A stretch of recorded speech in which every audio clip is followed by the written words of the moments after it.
Some special offense characteristics. Yeah. The defendant knew or believed that the funds were proceeds of unlawful activity Yes. or were intended to promote unlawful activity, or the offense involved the bulk cash smuggling increased by 2 levels. Yeah. Now, if the defendant A was convicted of an offense under Chapter 2 Yeah. of Chapter 53 of Title 31 on United States Code, Yeah. now that could be a bankruptcy chapter, but I'm not quite sure. Chapter 11, Mm-hmm. mhm. Chapter 13, committed the offense as part of a pattern of unlawful activity involving more than $100,000 in a 12-month period increased by 2 levels. Yes. Now, there was a 12-month period. Yes. hmm See, what happened was Right. mhm, I got back to Washington State on January 7th of 2012. Yes. My wife Yes. had committed the unlawful activity of kidnapping my sons Yes. and more than likely paid somebody to arrange for the issuance of the protection order. Mm. Same protection order that was served on me Yes. while I was on Guam. Now, you'll notice in the year 2012, Yes. my wife had a visit with Brent Basden approximately 5 different times. During the modification of the protection order, Greg Miller, ouch, and then the whole dissolution of marriage, where for some reason somebody arranged for her to get a dissolution of marriage, Yes. without me getting any notice of court hearings. Now, if the pattern of the unlawful activity Yes.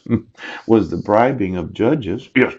and if it exceeds $100,000 in that 12-month period of 2012, increased by 2 levels. Now, let's say Yes. you didn't do this for free right now.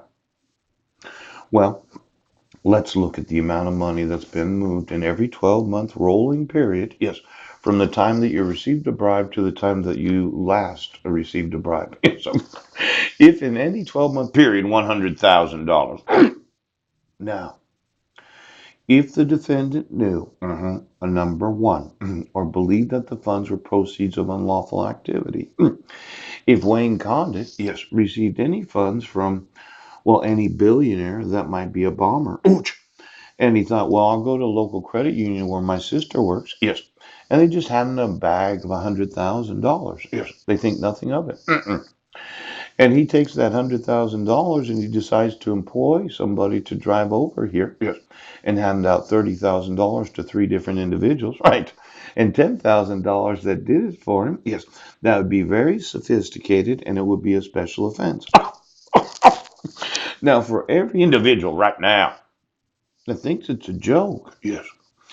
from approximately August of 2010 when we left Airway Heights Yes. to when we traveled to Guam, Mm-hmm. Heidi had made an arrangement where she was not going to be in the Oprah show. Mm. Mm. Mm. Mm.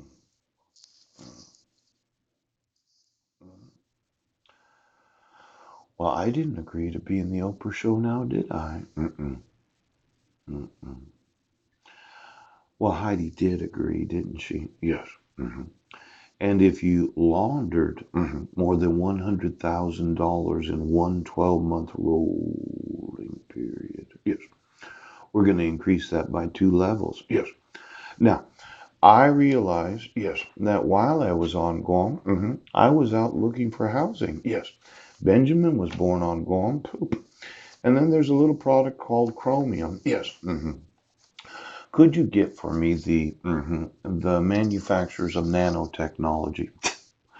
The individuals Yes. that have the availability of manufacturing an organic kind of product Yes. that if you were to inject it into your body right now, you could gestate an infant using the nanotechnology that is friendly to the actual individual. Somebody, instead of using the biochip, which I think is very easy because I can put it anywhere in my body, and if I dislike it, I can take it out, have made a nanotechnology that I thought that when we were getting the ultrasound in Spokane, Washington, considering the amount of pain my wife experienced and the hours that she spent during that ultrasound, had injected a substance into her womb while Benjamin was gestating. So that right now, chromium was in the gestating body of a yet to be born infant. Yes. Let's see, it's embryo for the first 3 months. Yes, it is. It's fetus for the next 3 months. Ouch. And then it's the birth of the baby the last 3 months. Ouch. Could you get me that ultrasound in Spokane, Washington, of my unborn son, Benjamin Graham Budnick, and exactly why she had so much stomach pain when we had experienced so many ultrasounds together? See, we had an ultrasound at OMC, Olympic Medical Center, when Zachary was gestating. No, yeah, we did. And then we had ultrasounds when Bishop was gestating. Yeah, at the Olympic Medical Center. And then there was some ultrasounds when Deacon was gestating. No, yeah, we did. I was there in the room